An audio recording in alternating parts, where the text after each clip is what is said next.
Yes, so is the brainstorm I'm having. Right, so I've picked up this book again. This is like the third time of reading it now. If you're all interested, highly recommend this book. I'm going to tell you why. So I am on the 15th verse, right? And I need to talk about it because this is so applicable to my current situation, and I need to explain my thought process behind it, dumb it down for you, because this book is quite, I want to say advanced, but it's a bit more philosophical, like it's a bit more wispy with how it's said, right? So I'm going to dumb it down in Yorkshire tone for you. I'm going to proper slang it down. Right. And to be honest, this book is awesome, but the only way I've made it more awesome is by doing this. 15th verse, living an unhurried life.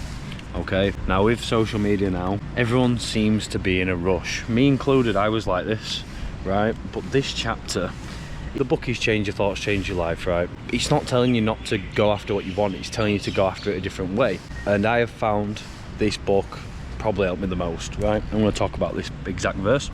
Your purpose is to stay in harmony with nature like the sprout hidden beneath the surface of the ground, waiting unhurriedly to emerge and fulfill its destiny. It cannot be rushed, nor can anything in nature. Creation takes place on its own timetable. So that's the first bit I've highlighted. It's pretty self-explanatory. All that you require will be provided in an unhurried fashion. Let go of your demands and trust in the perfect unfolding of the Tao. Be in state of watchful gratitude and align with the way. Right, so what I'm saying is, it sounds very mystical, very magical, and it is a religion. The Taoism is a religion.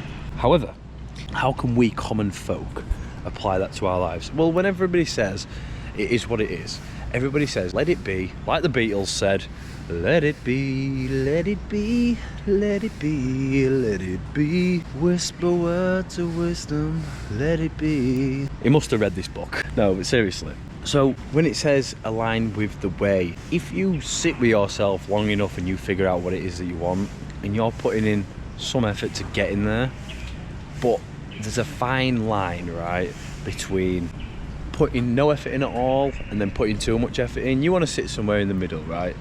But if you're trying too hard, if you're striving for your goal, this book talks about striving, right? If you are striving for something, you have not got it already. It is coming from a place of lack. You are forcing it. And let's just run this through a few examples. If you really want to be with somebody, say it's a girl, or you really want to be with a boy, you're going to push that away. Not physically, but energy-wise. You're going to really give off that energy that you are lacking, that thing that you are desperate for. That thing is there to make you whole.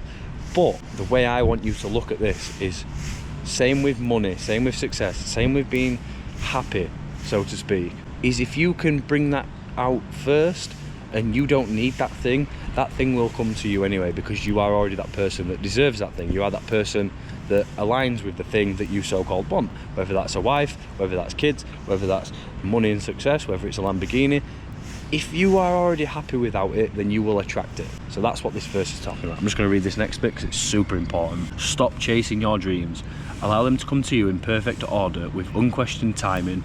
Slow down your frantic pace and practice being hollow like the cave and open to all possibilities like the uncarved wood.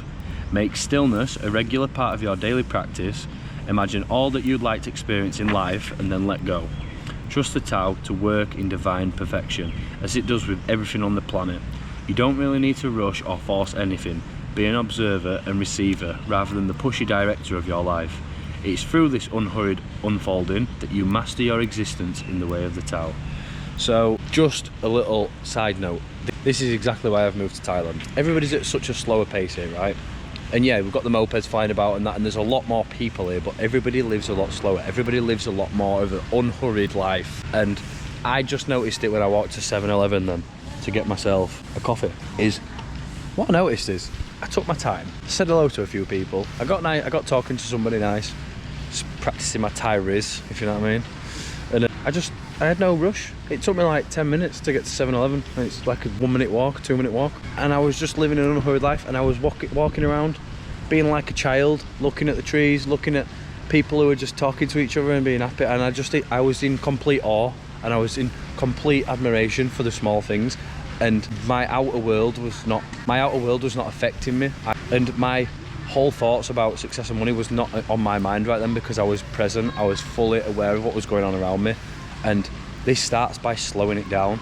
If you're constantly fixated on becoming better, I'm not saying that's a bad thing, but take a little bit of time in your day to slow it down and actually be present right now. Look at what I'm doing right now, looking at these trees, you know, I'm looking at this woman here doing a job.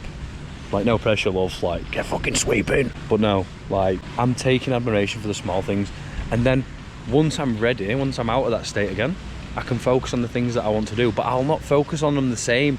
I have got way more clarity doing so, because I'm going at a slower pace. And when you slow things down like that, and you're not working at 100 miles an hour all day, if you're a high performing person, it's actually good to slow down sometimes. It's good to live a little bit. It's good to have admiration for the small things, because when you finally do lock in and you finally do get your work done, you get way more done in way less time. So that's just my little thought process.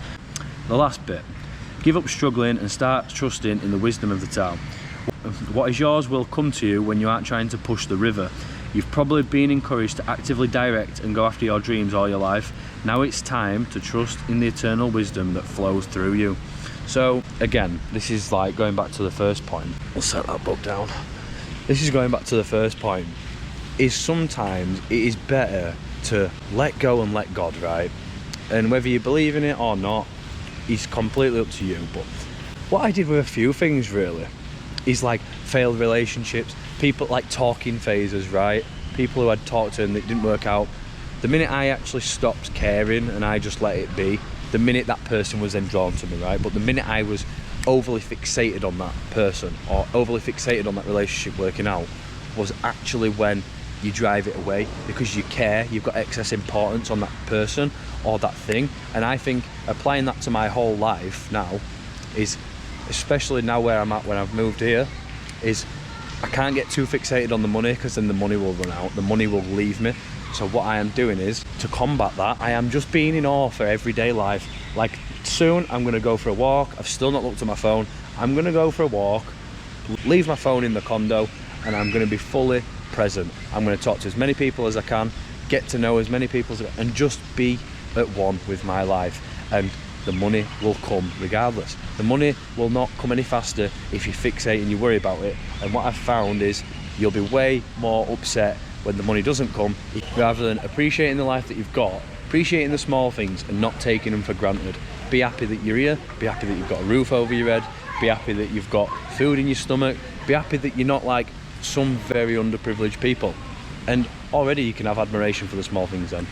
And I think you'll attract the bigger things in life. But that is just my take on just a specific chapter of this book, and I'll show you it one more time.